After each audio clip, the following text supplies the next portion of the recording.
Well, good afternoon, Natasha.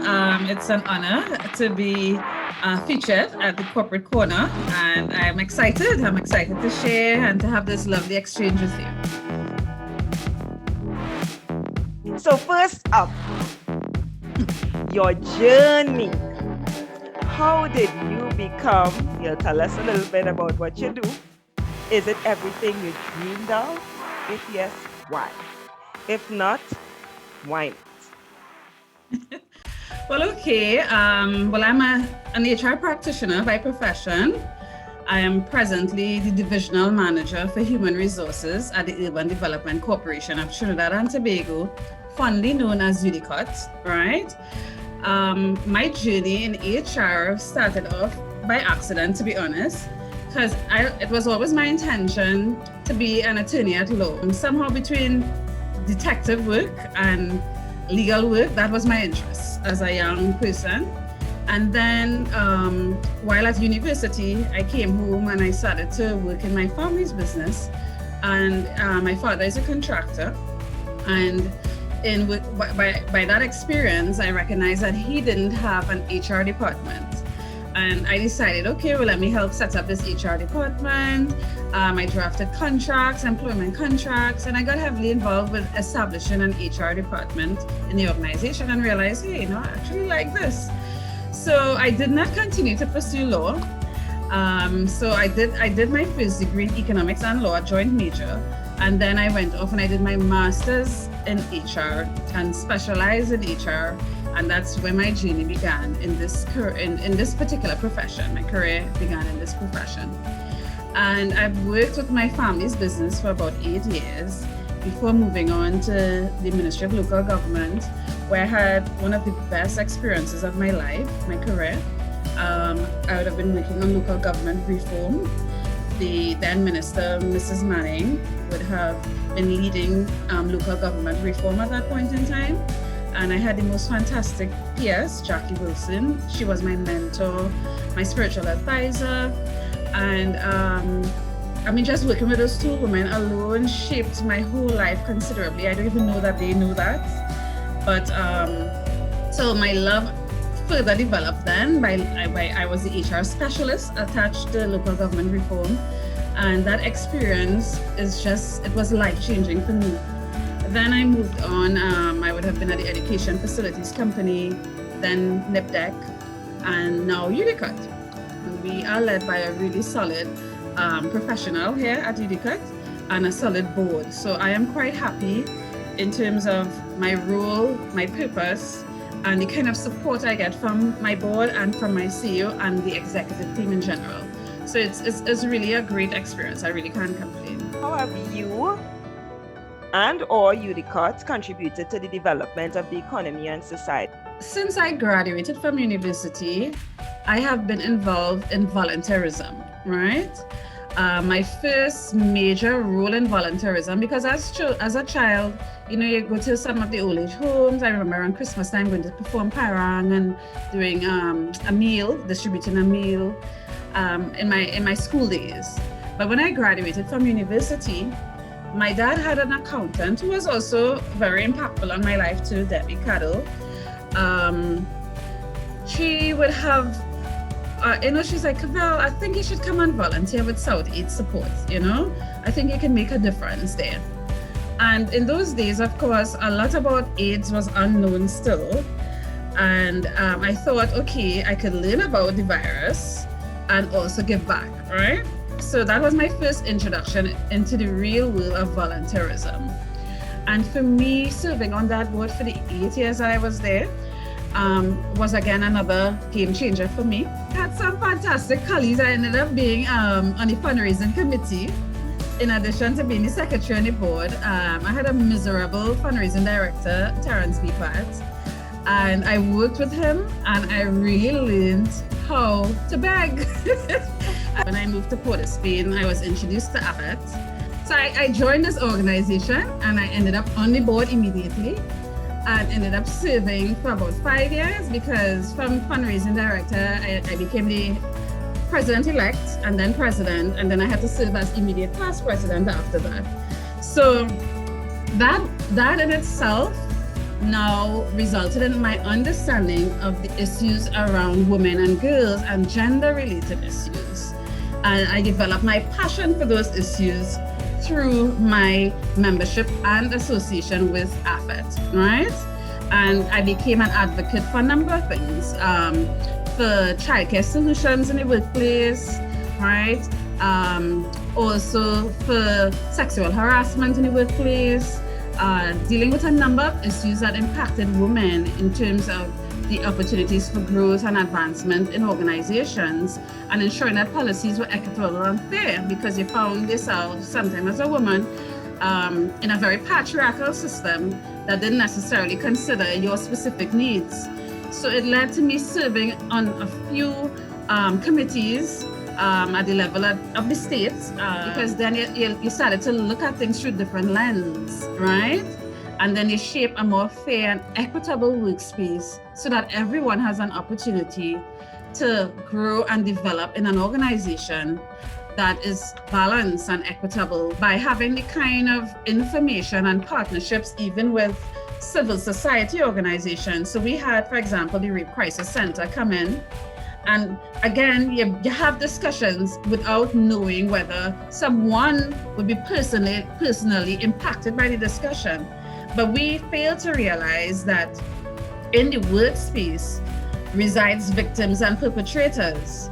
So when you have the dialogue, at some point in time, it will land on the ear of someone who is affected by the discussion. And then that would present itself to that person getting any help. So even now with UDECOTT, UDECOTT plays a major role in the development of urban spaces, in terms of national development and in terms of human development in general. It's a big company that has a huge impact on our country in general, and I'm just proud to be a part of it, you know. Outlook, give us your take on significant changes for the past 2 to 3 years and what you expect going forward for the next 12 months or so. Well, a lot is happening that is shifting, and as a practitioner, especially a forward-thinking one, we cannot sit and not understand the big picture in terms of what's happening as it relates to COVID. So this whole management of COVID started since 2019, right? And this transition, because you're watching it playing out in the media, right? And being a part of an organization where you know the impact will be on the people, and as an HR practitioner, the person who is leading HR, you have to prepare your organization for what's coming.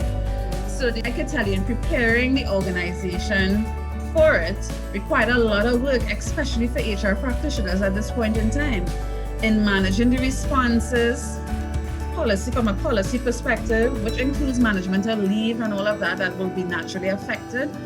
But it also looks at the emotional and psychological support that you're required to give to workers at this point in time, because COVID has had a significant impact on people's lives, and we cannot divorce that conversation from work, because as humans you're dealing with at the end of the day, and you now in a position where you have to be strong for others, but this is also impacting you. You're not divorced from what is going on, you know. You're part of it. But you also have to be informed so that when the questions come, you can provide a response, right? So that would have happened all through 2020, dealing with it.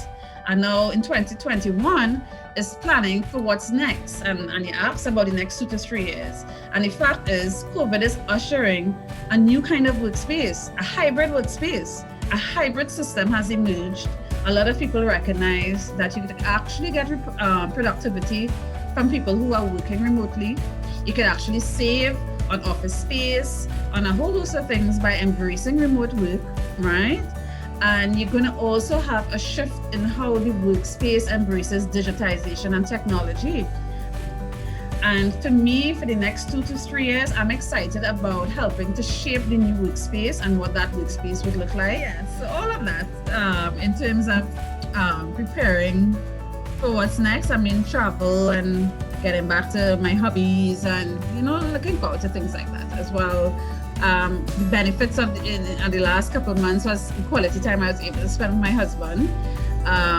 Because I've been so busy, to be honest, and thankfully I have a very supportive husband.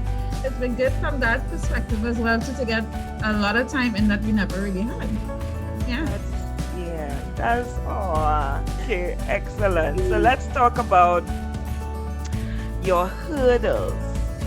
What was one of your most challenging experiences and how were you able to manage or overcome? That hurdle in terms of dealing with the toxic side of organizations, I did have a very toxic experience, and it became so bad that I even feared for my personal safety at one point in time. And I had to make a decision to move on as a result of that, because you sometimes take a principled stand on things when you're being asked to do things that may not necessarily be in keeping with good industrial relations practices. It may not be in keeping with even some of the legal things that is governed under regulations and laws. And you take a position and you give the advice, and sometimes you're being forced in a particular direction. And that was one of the darkest experiences I've ever had. And that was a major thing for me, but it also was a learning experience. And whereas it would have been painful, because there was a time that I went to church every single day because of what I was experiencing. I was like, oh my gosh, I have to find a way through this, and only God could help me with this one. Nobody else got that, right? So even during that time, it was a matter of me talking with God and saying, here, what? Let me try and figure out the lesson you're trying to teach me here firstly, because I know it's a lesson in all of this. And let me just get through the lesson quick so I can move out of this situation. And that led to me the kind of strength that I have now. And the fact is, I do have a career that I could respect for myself, have self-respect, but also have the respect of my colleagues and peers, in that my principles, they won't compromise in any stretch of the imagination.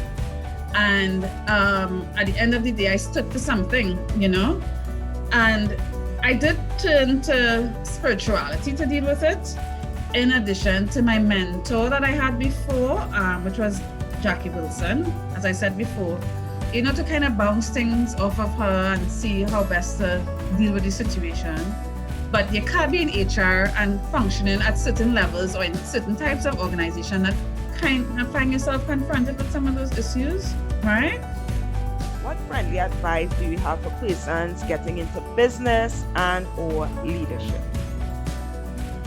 I would say you should always do things that you love. It may sound simple, but when you're doing something that you love, it doesn't feel like work. Like literally, time goes by and you don't even realize that time has gone by. When I say to people, you're getting into business, you're getting into leadership, make sure it's something that you actually enjoy doing, because there will be the dark periods, and is in knowing that you're doing what you love that will take you through those dark periods as well. It's literally hard work, and there will be times when you're literally alone in the office doing what you have to do just to survive and pay your workers. I say it to my dad all the time, and I've experienced it myself working there, right? Where you try to satisfy employees first and you see about yourself last, because they are the ones you want to make sure could come out and get the job done. And as a small family business, that's the kind of sacrifice that you make. But my father eats, sleep, and dream steel and iron. He literally loves what he's doing. And you just want to see people thrive and succeed. And if I have a business, that's what I want. I want my employees to thrive and succeed and to provide for their families and loved ones.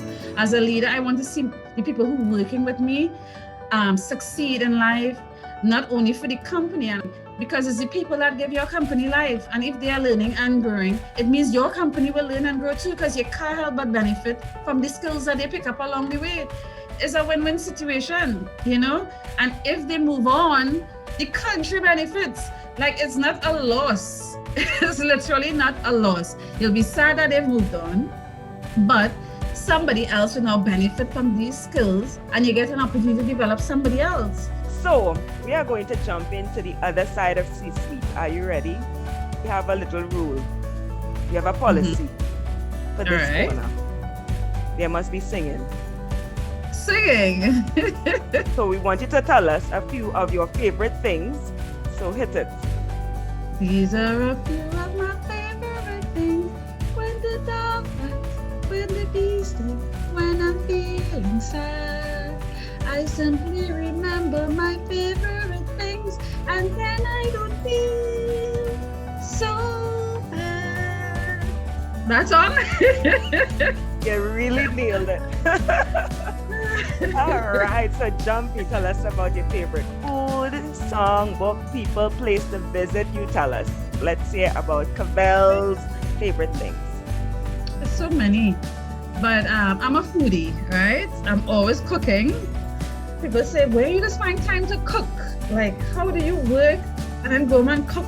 And I literally will reach over the club and go and bubble a pot, as we would say in local language.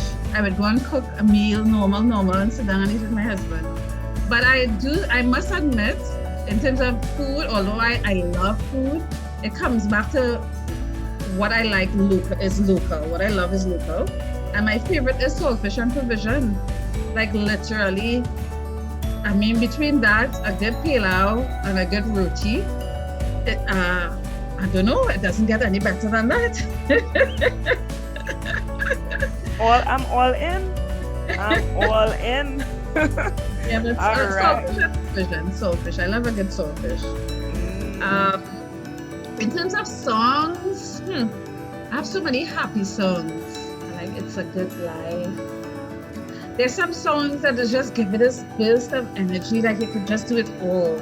So Katy Perry's Raw and Maroon 5. You know, there's so many good music out there that it's a lot. For me to select just one would be very hard. What about book? Between Rick Warren's The Purpose-Driven Life, between that and The Secret,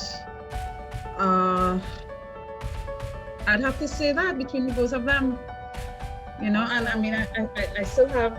I have all the books. It's literally in my office here. I have this one. It's Secret series. Yeah, I literally have all of them, because it really drives home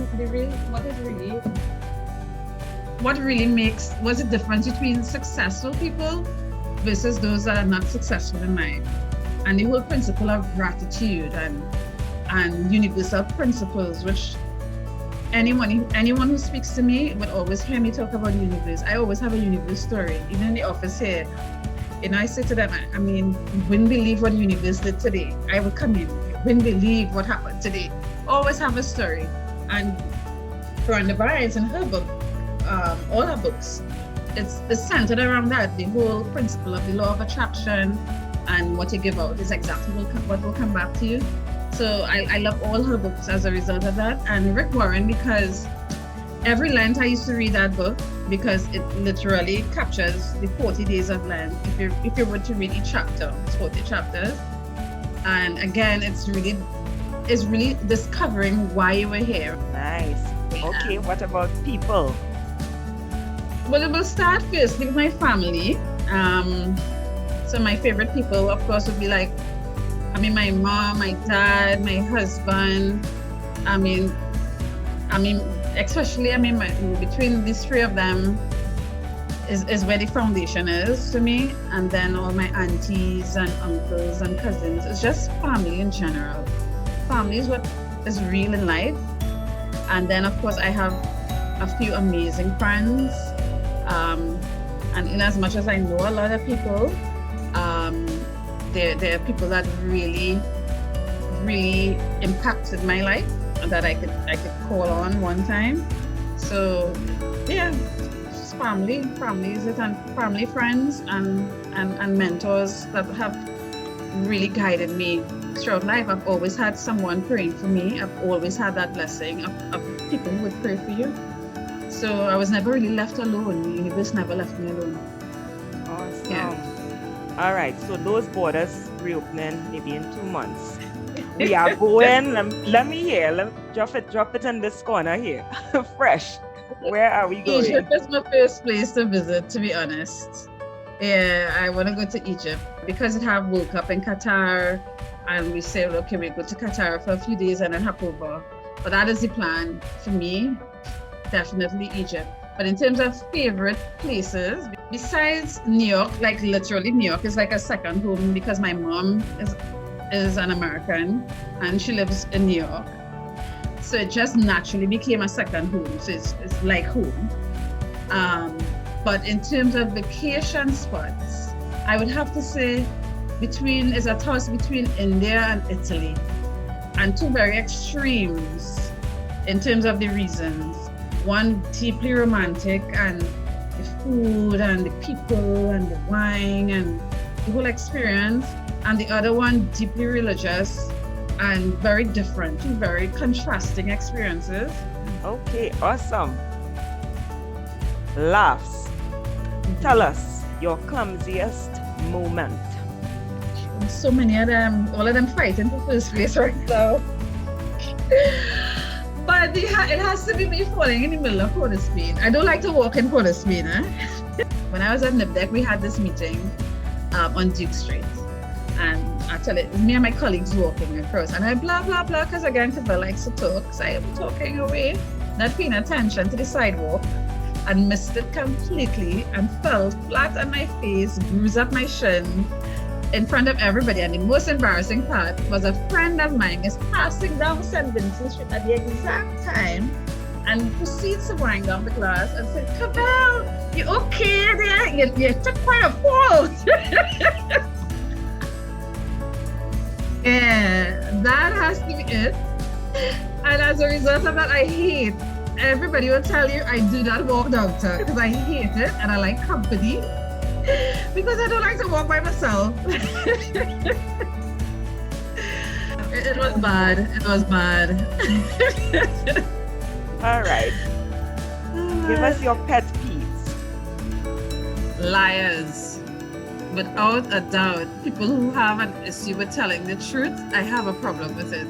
It annoys, it aggravates, and then I can't trust you, and then it puts a strain in our relationship. And I really cannot stand people who cannot just be honest, like just give it to you straight, you know? Yeah, I got you. Yeah, it's one of the things that is a deal breaker for me, really and truly. Got you. All right, tell us about your playtime, your hobbies, as we come to a wind down.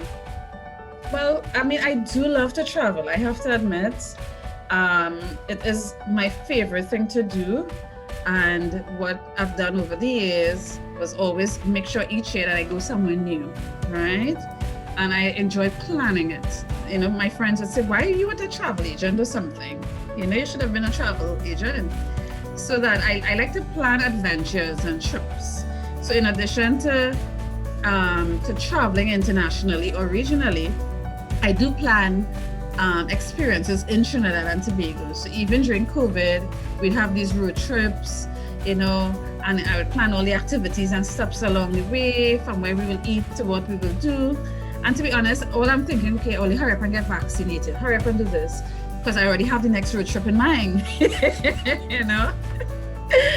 So for me, it's road trips, it's the beach. I love the beach. It's like my favorite thing to do. So for the past couple of years, for my birthday, my husband's birthday, for our anniversary, we would spend it on the beach, you know? Like I would take the day off, literally apply for a casual day to go on the beach, just to spend the day on the beach for those occasions. Because I love the ocean, I love the sound of waves. It's just very peaceful and calming, and anything with nature in general, you know? So going to the beach, reading as well too. So in addition to the hardcore stuff like self-help books, and you know, in addition to that, I do enjoy a bit of fickleness. Oh, I wish I had it nearby. Oh yes, I do. Oh my gosh. So that you know that I am not joking. So this is my latest fickleness, right? Julia Quinn. Yeah. Bridgerton, the Duke and I. Yes. So this is where I'm at with it now, because I am in the middle of reading this. I've read it's a series, there's 9 books. I've read 2 already. But I left this one purposely because this is the first one. But because I saw the first series already on Netflix, I decided to hold off on reading it. And I read the other 2 first, and then I now come to this. So in addition to all the serious things, like I have a lot, I will always be surrounded with books for HR, for work-related things, self-help, motivational, scientific. And then the little fickleness, you need a little bit of romance in your life sometimes, you know?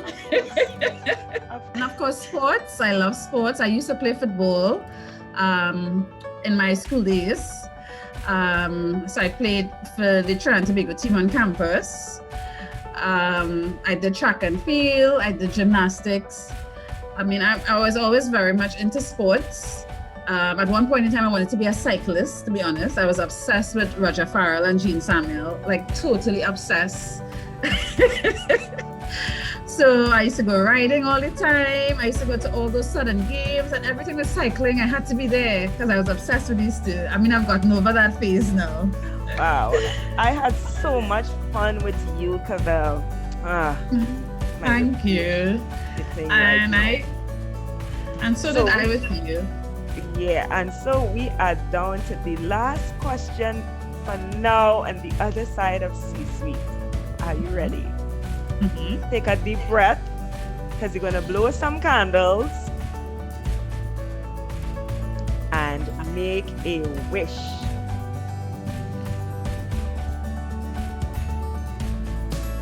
I wish, to be honest, especially for my country, I love Trinidad and Tobago. I cannot see myself living anywhere else. That's a fact. What I will wish my people do, I think we have become very negative as a people and very untrusting. And we don't trust the leadership. We prefer always to believe in the negative rather than see things on the positive side. And I think we've become a little bit more hateful.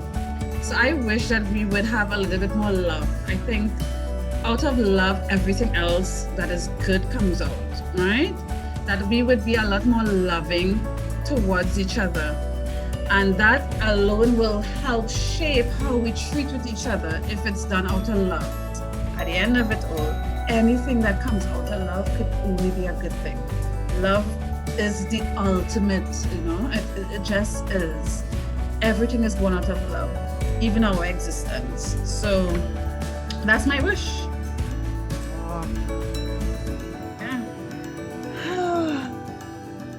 I don't like goodbyes, so it will not be goodbye at all. But I want to say, on behalf of the Key Business community, a heartfelt, full of love, thank you for spending this little time with us in the corner. And as we say it all the time, see you around the corner.